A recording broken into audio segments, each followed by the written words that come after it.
NCERT series classes में आप सभी का स्वागत है।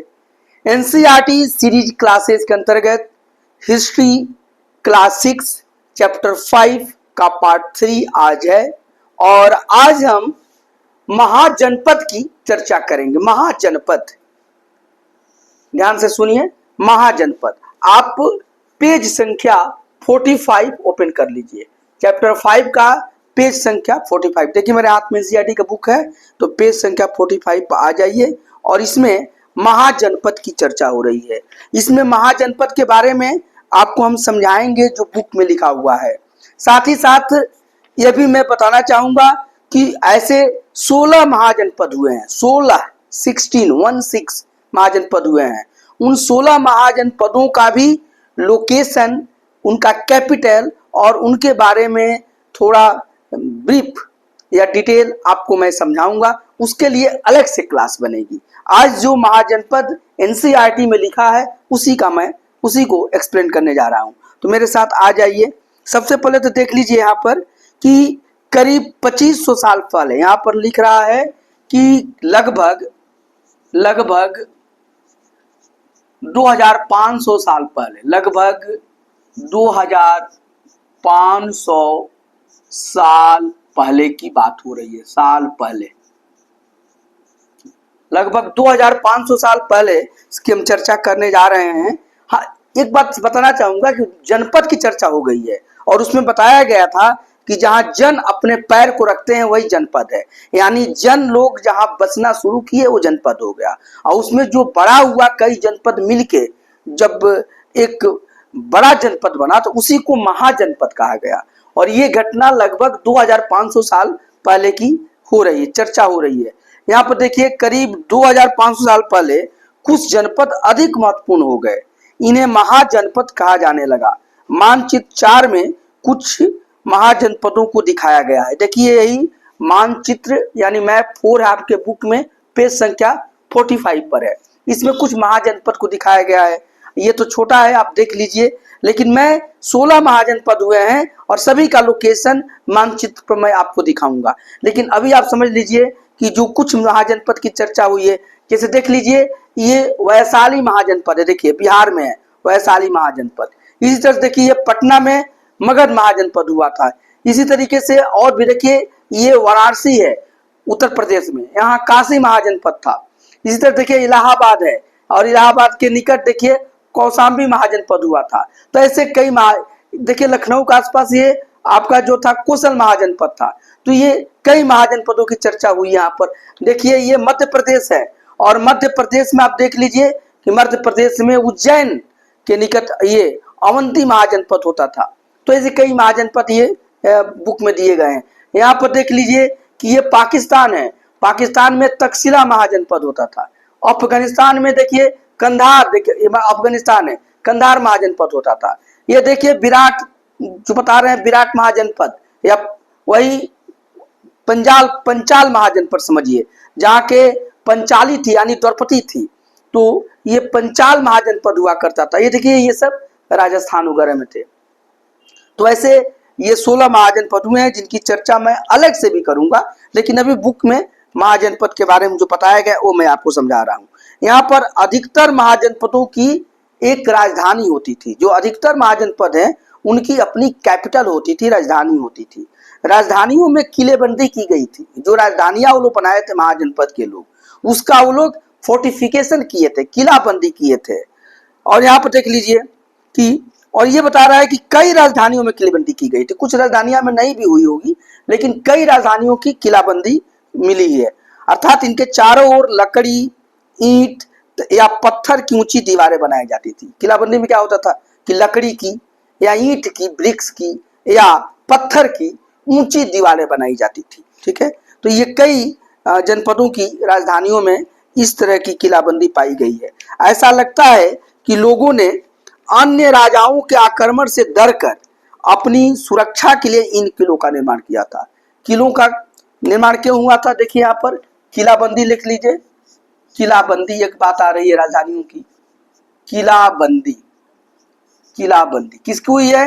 कई राजधानियों की, कई राजधानियों की, कई राजधानियों राजधानियों, कई राजधानियों की, ठीक है। और ये जो किला बनते थे क्यों बनते थे? सुरक्षा के लिए। क्यों बनते थे? सुरक्षा के दृष्टि से बनाए जाते थे। मैं यहाँ लिख देता हूँ, किला जो बनते थे वो सुरक्षात्मक दृष्टिकोण से लोग बनाते थे वहां पर। और देखिए कि अपनी यहाँ पर दिया है कि कुछ राजा अपनी राजधानी के चारों ओर विशाल, ऊंची और प्रभावशाली दीवार खड़ी कर अपनी समृद्धि और शक्ति का प्रदर्शन भी करते थे। तो एक तो किला जो बनता था वह सुरक्षा के दृष्टिकोण से, दूसरा था कि शक्ति एवं संपन्नता का प्रदर्शन भी था। शक्ति प्लस संपन्नता, संपन्नता यानी वैभव का प्रदर्शन, इसलिए भी किला बनाए जाते थे, सुरक्षा के लिए बनाए जाते थे और शक्ति और प्रसन्नता को प्रदर्शित करने के लिए भी बनाए जाते थे। इसी के साथ देख लीजिए कि इस तरह किले के अंदर रहने वाले लोगों और उस क्षेत्र पर नियंत्रण रखना भी सरल हो जाता था। इस किलेबंदी से फायदा क्या था कि जो किले के अंदर जो लोग रह रहे हैं या उस क्षेत्र पर नियंत्रण संभव हो जाता था। इसका लाभ क्या था? देखिए लाभ यहाँ पर मैं ले लेता हूँ। देखिए यहाँ पर इसका लाभ क्या था कि लाभ मतलब कि लोगों एवं क्षेत्रों पर नियंत्रण, लोगों एवं क्षेत्रों पर नियंत्रण, ये लाभ होता था कि लोग किला बनाकर उसके अंदर जो लोग रहते थे और वो जो क्षेत्र होता था उस पर उनको नियंत्रण मिल जाता था, कंट्रोल मिल जाता था। इसके साथ देख लीजिए कि इस तरह की विशाल दीवार बनाने के लिए व्यापक योजना की आवश्यकता थी और लाखों की संख्या में ईंटों और पत्थरों का इंतजाम करना पड़ता था। ये जो दीवार बनते थे, ये दीवार इस तरह की जो किलेबंदी होती थी इसकी व्यापक योजना होती थी। क्या होती थी? व्यापक योजना। और व्यापक योजना में होती थी, साथ ही साथ इसमें बहुत ज्यादा ईंटों का और पत्थरों का इंतजाम करना पड़ता था। देखिए ईंटों प्लस पत्थरों का इंतजाम, ईंटों प्लस पत्थरों का इंतजाम ये करना होता था। किले ऐसे थोड़े बनते थे। तो ये जो किलेबंदी बनती थी तो इन किलों को बनाने के लिए बहुत ज्यादा संख्या में ईंट लगते थे और पत्थर लगते थे। तो बहुत भारी संख्या में ईंटों और पत्थरों का यह इंतजाम करना पड़ता था। साथ ही साथ हजारों स्त्री पुरुष और बच्चों को इसके लिए परिश्रम करना पड़ता था। इसके साथ ही साथ यहाँ पर देख लीजिए कि हजारों एक दो नहीं, हजारों स्त्री पुरुष एवं बच्चों का परिश्रम एवं बच्चों का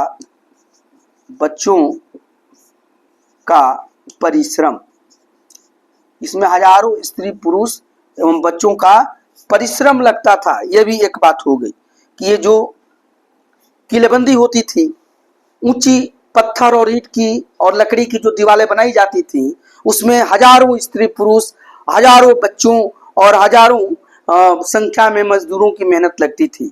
साथ ही साथ देख लीजिए इनके लिए संसाधनों की जरूरत होती थी। इसलिए जब इतना व्यापक काम हो रहा है तो क्या होता था कि संसाधन की जरूरत चाहिए, संसाधनों की जरूरत। तो ये बहुत व्यापक काम होता था। किलेबंदी की चर्चा यहाँ पर की गई है। और इसी तरह से देख लीजिए अब राजा सेना रखने लगे थे।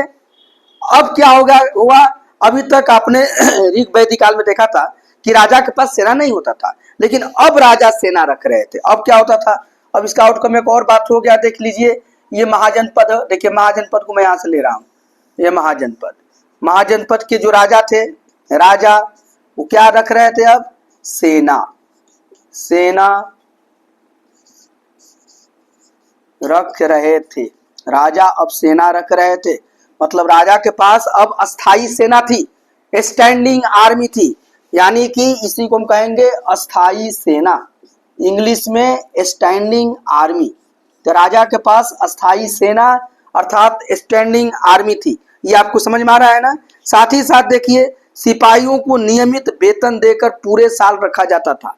अब जो सिपाही होते थे, देखिए सिपाहियों को नियमित वेतन, सिपाहियों को रेगुलर पेमेंट होता था। नियमित वेतन इंग्लिश में रेगुलर पेमेंट, नियमित वेतन, और अब उनको साल भर काम मिलता था, साल भर कार्य में, साल भर कार्य में।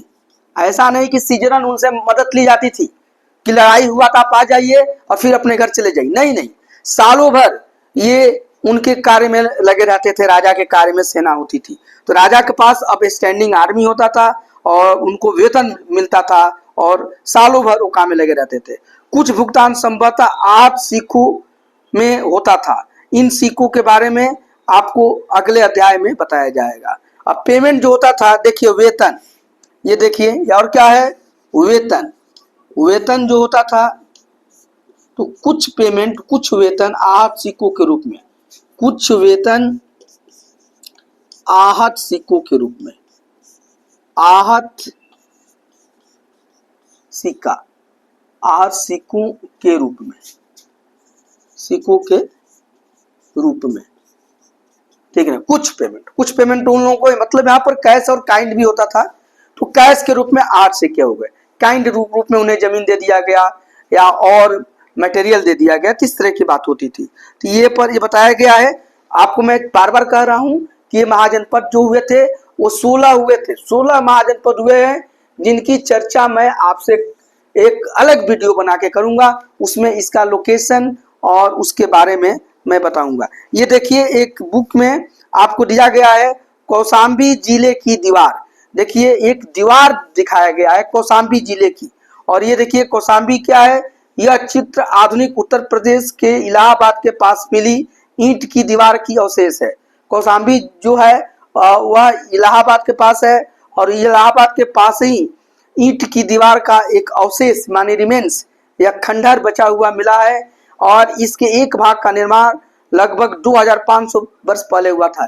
ये पूरा जो हमारे पुरातत्वविद हैं वैज्ञानिक विधि से जांच करके पता कर चुके हैं कि इसके जो ईंटों का या इस दीवार का जो निर्माण हुआ था 2500 वर्ष पहले हुआ था। तो ये देखिए उस समय का बताता है कि किस तरह की ईंटों की चिनाई होती थी, और ये कौशाम्बी से मिली हुई है जो इलाहाबाद के पास है। तो ये आज का इतना है।